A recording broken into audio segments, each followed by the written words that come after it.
Moin, moin, and hello, ladies and gentlemen. Donspektor here with another unboxing, and I have for you today the Rose Technics Star City 5 Pro. Thank you very much again, Rose Technics, for sending the Star City 5 Pro over. I've not been asked or influenced to say anything positive or negative here as a small disclaimer, and everything what I will find is exactly how I found it, and these are just my thoughts. This is just a quick unboxing, and that's how it comes. It's kind of the same packaging style and the same packaging size as the Quiet C. And yeah, this one though is a bit different in terms of configuration. We have 10mm dynamic driver and 2 balanced armatures. We turn it around. There's again some information here. And where the Star C had a Quiet C had a pretty minimalistic but chic looking package. This is going in a different route. This has like the printing of the IM on here. And honestly, I prefer the other one a bit more. Just a bit understated. That's all I need. And then let's take my pocket knife and open this bad boy right up. Remove the plastic. Okay, sorry interruption. Yes, let's continue the unboxing here. And I think also the packaging here is slightly different. Here you can just... Oh, can you push it out? Also it's closed. Oh yeah, you can push it out, but it's very tight around there. Oh, okay, there's already a small improvement suggestions to Rose Techniques here. Don't make this so tight. This is... I literally need to use force in order to push it out. That's not nice. Oof. I will do a cut here and just pull it out and then come back to you.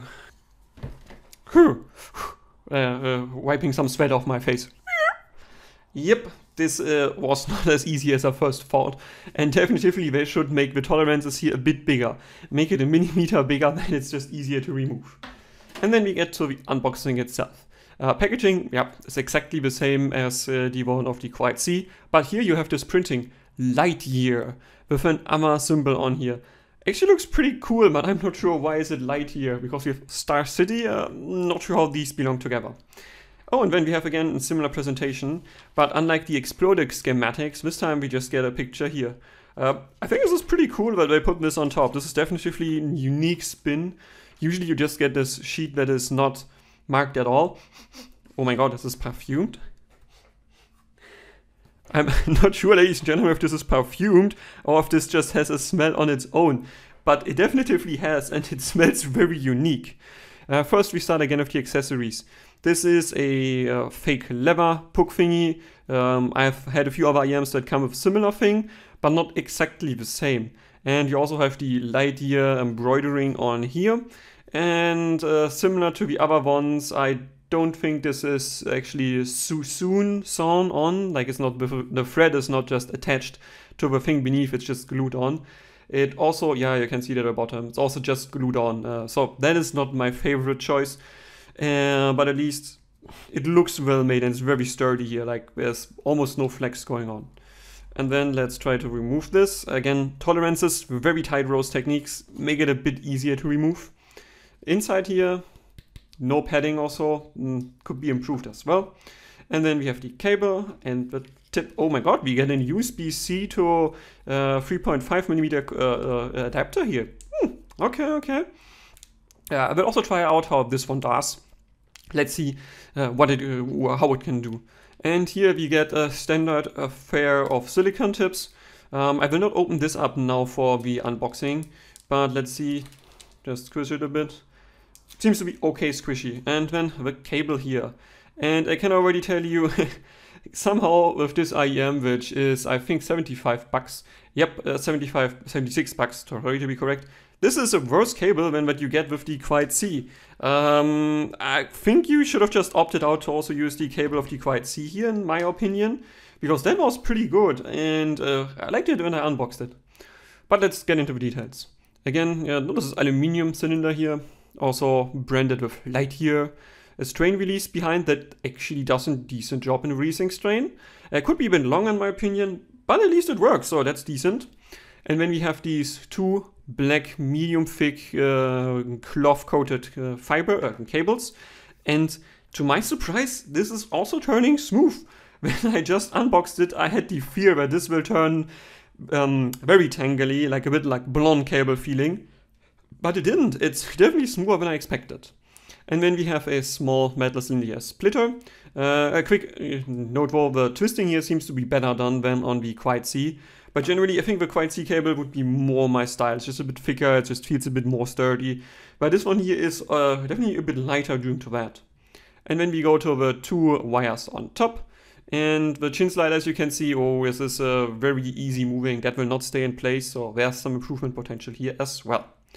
And then we go to the ear hooks. Let me just quickly try to straighten this a bit. Check. Turn straight very fast. Nice. Like to see this. Rubberization here is a bit on the thinner side compared to the Quite C. Yeah, it's not as springy. Bending radius is rather small, as you can see, but because it's not as the rubber is not as thick, it should work just fine. And then we have another MMCX connector here. This is plastic, definitively not metal. And where's the clip thingy to open the MMCX connector? Rose Technics, you included it in the Quite C. Also included in the Star City here. This is a very nice tool and it's very useful. I like to see that. And then next, let's take a look. Oh, where's my... Do we get it? Ah, there's more tips beneath. Ah, okay. Wait. Now, ladies and gentlemen, give me a moment. I need to check the Quite C. One moment. Sorry for the interruption. Just had to check if the Quite C also comes with more tips. It doesn't. So this year, while the tips are already a bit out of where they should be, you do get a different set of tips. You get these here, which are more of small bore outlet tips. And then you get bigger bore outlet tips here in actually 4 sizes even. Impressive. I'd like to see that. Let's take a quick look at this, because I don't think I saw any tip that's similar to this so far. So this has like a orange stem at the bottom. Material is on the very thin side, I would say. But due to that, it's very squishy, and the outlet diameter is also rather big. Let me quickly make a measurement here. 6 mm in outlet diameter. Okay, that's rather big. But I like that it's 4 sizes here, and yeah, some additional tips as well if you prefer to have a bit, a bit smaller outlet. And then let's quickly remove all of this rubbish. Let's get it out, and let's take a look at the actual IEM that you get here. There's the good ball here, and what am I looking at with this design?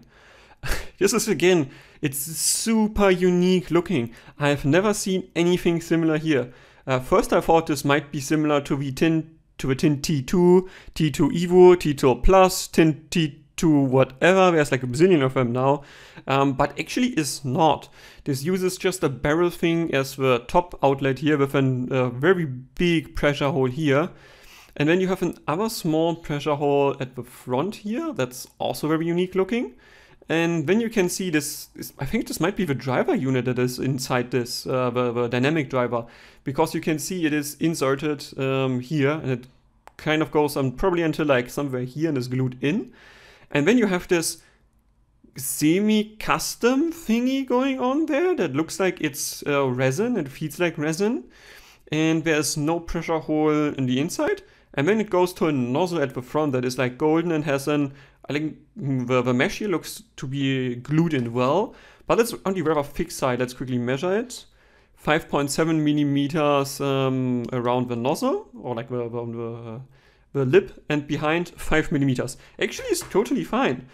So overall, for 2 BAs and 1 dynamic and 10 millimeter, this is pretty damn small. Do I have another IM here on my table, ladies and gentlemen? Let me quickly check. Oh no, wait, I have. Give me half a second. For reference, here we have the Supermix 4. You can see this is a huge difference in terms of dimension without losing the semi-custom aspect of it. And but you can also see very nicely here now, this will insert, as you can see, a bit more shallow, but because it's also smaller and a bit semi-custom, I think this could still give you a very nice fit in your ear. And this is very, like, I don't want to say innovative shaping, but it's definitely really unique, and I will have to see how this actually fares in real life, because I think probably for most people this might need to be inserted a bit deeper. So you will probably need something like this. This is the liquid silicone tip, like that very much. And yeah, that's the unboxing so far. Very unique looking IEM, and I'm very curious to try this one, how it fits. And yeah, thank you for your attention. If you have questions, if you have recommendations, if you have criticisms, please leave a comment. And with this, Donspektor